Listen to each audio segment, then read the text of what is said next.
Expendable. The man came out on the front porch and examined the day, bright and cold with dew on the lawns. He buttoned his coat and put his hands in his pockets. As the man started down the steps, the two caterpillars waiting by the mailbox twitched with interest. "There he goes," the first one said. "Send in your report." As the other began to rotate his vanes, the man stopped, turning quickly. "I heard that," he said. He brought his foot down against the wall, scraping the caterpillars off onto the concrete. He crushed them. Then he hurried down the path to the sidewalk. As he walked, he looked around him. In the cherry tree, a bird was hopping, pecking bright-eyed at the cherries. The man studied him. "All right," or the bird flew off. "Birds all right, no harm from them," he went on. At the corner, he brushed against a spider web crossed from the bushes to the telephone pole. His heart pounded. He tore away, batting the air. As he went on, he glanced over his shoulder. The spider was coming slowly down the bush, feeling out the damage to his web. Hard to tell about spiders, difficult to figure out. More facts needed, no contact yet. He waited at the bus stop, stomping his feet to keep them warm.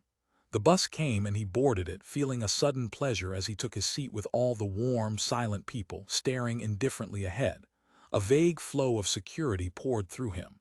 He grinned and relaxed, the first time in days. The bus went down the street. Termis waved his antennae excitedly. "Vote then if you want." He hurried past them up onto the mound. "But let me say what I said yesterday before you start." "We already know it all," Lala said impatiently. "Let's get moving. We have the plans worked out. What's holding us up? More reason for me to speak." Termis gazed around at the assembled gods. "The entire hill is ready to march against the giant in question." "Why?" "We know he can't communicate to his fellows. It's out of the question. The type of vibration, the language they use, makes it impossible to convey such ideas as he holds about us, about our nonsense." Lala stepped up. "Giants communicate well enough. There is no record of a giant having made known information about us." The army moved restlessly. "Go ahead," Termis said. "But it's a waste of effort. He's harmless, cut off. Why take all the time and harmless?" Lala stared at him. "Don't you understand? He knows." Termis walked away from the mound. "I'm against unnecessary violence. We should save our strength. Someday we'll need it." The vote was taken. As expected, the army was in favor of moving against the giant. Termis sighed and began stroking out the plans on the ground. "This is the location that he takes. He can be expected to appear there at period end.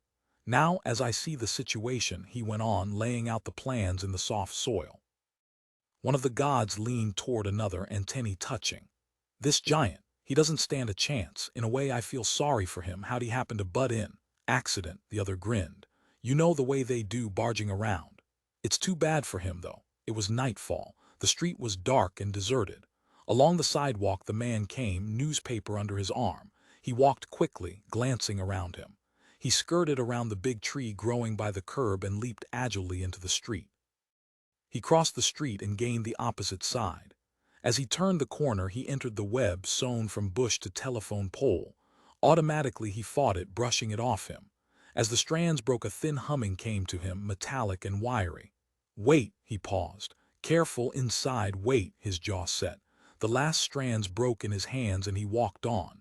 Behind him the spider moved in the fragment of his web, watching.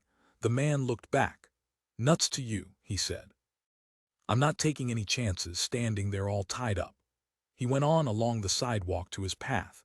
He skipped up the path, avoiding the darkening bushes. On the porch he found his key, fitting it into the lock. He paused. Inside, better than outside, especially at night. Night a bad time, too much movement under the bushes, not good. He opened the door and stepped inside. The rug lay ahead of him, a pool of blackness. Across on the other side he made out the form of the lamp. 4 steps to the lamp. His foot came up. He stopped. What did the spider say? "Wait." He waited, listening. Silence. He took his cigarette lighter and flicked it on. The carpet of ants swelled toward him, rising up in a flood. He leaped aside, out onto the porch. The ants came rushing, hurrying, scratching across the floor in the half-light. The man jumped down to the ground and around the side of the house. When the first ants came flowing over the porch, he was already spinning the faucet handle rapidly, gathering up the hose. The burst of water lifted the ants up and scattered them, flinging them away. The man adjusted the nozzle, squinting through the mist. He advanced, turning the hard stream from side to side. "God damn you," he said, his teeth locked. Waiting inside, he was frightened. Inside, never before. In the night, cold sweat came out on his face. Inside, they had never got inside before. Maybe a moth or two and flies, of course. But they were harmless, fluttery, noisy, a carpet of ants. Savagely, he sprayed them until they broke rank and fled into the lawn, into the bushes under the house. He sat down on the walk, holding the hose, trembling from head to foot. They really meant it. Not an anger raid, annoyed, spasmodic, but planned, an attack worked out. They had waited for him, one more step. Thank God for the spider. Presently he shut the hose off and stood up. No sound, silence everywhere. The bushes rustled suddenly. Beetle, something black scurried, he put his foot on it. A messenger, probably, fast runner. He went gingerly inside the dark house, feeling his way by the cigarette lighter. Later he sat at his desk, the spray gun beside him, heavy-duty steel and copper. He touched its damp surface with his fingers. 7 o'clock. Behind him the radio played softly. He reached over and moved the desk lamp so that it shone on the floor beside the desk. He lit a cigarette and took some writing paper and his fountain pen. He paused, thinking. So they really wanted him badly enough to plan it out. Bleak despair descended over him like a torrent. What could he do? Whom could he go to or tell? He clenched his fists, sitting bolt upright in the chair. The spider slid down beside him onto the desk top. "Sorry, hope you aren't frightened, as in the poem." The man stared. "Are you the same one, the one at the corner, the one who warned me?" "No, that's somebody else. A spinner, I'm strictly a cruncher. Look at my jaws." He opened and shut his mouth. "I bite them up."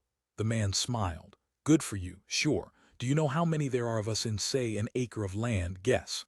1,000. No, 2.5 million of all kinds, crunchers like me or spinners or stingers.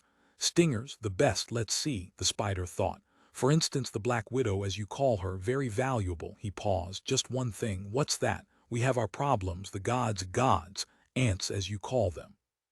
The leaders, they're beyond us. Very unfortunate, they have an awful taste, makes one sick. We have to leave them for the birds."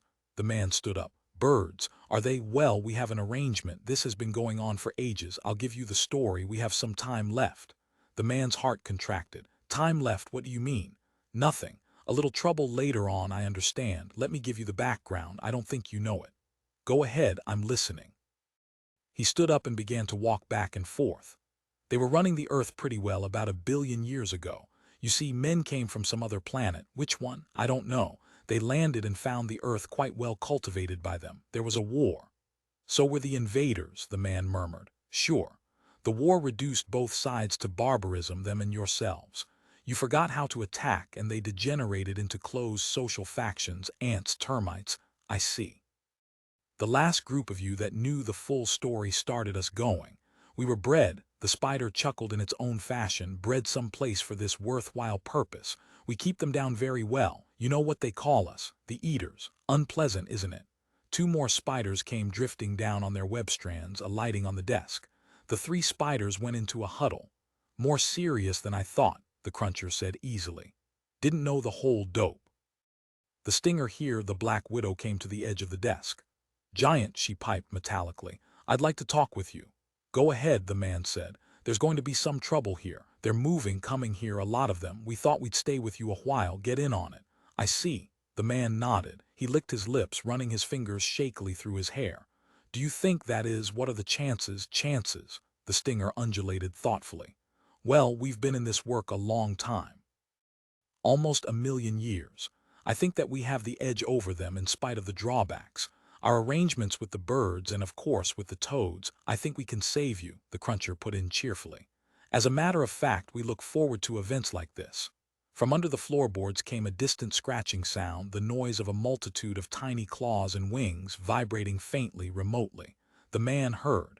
His body sagged all over. "You're really certain? You think you can do it?" He wiped the perspiration from his lips and picked up the spray gun, still listening. The sound was growing, swelling beneath them, under the floor, under their feet. Outside the house, bushes rustled and a few moths flew up against the window. Louder and louder the sound grew, beyond and below, everywhere, a rising hum of anger and determination. The man looked from side to side. "You're sure you can do it?" he murmured. "You can really save me?" "Oh," the stinger said, embarrassed. "I didn't mean that." I meant the species, the race, not you as an individual. The man gaped at him and the three eaters shifted uneasily. More moths burst against the window. Under them the floor stirred and heaved. I see, the man said. I'm sorry I misunderstood you.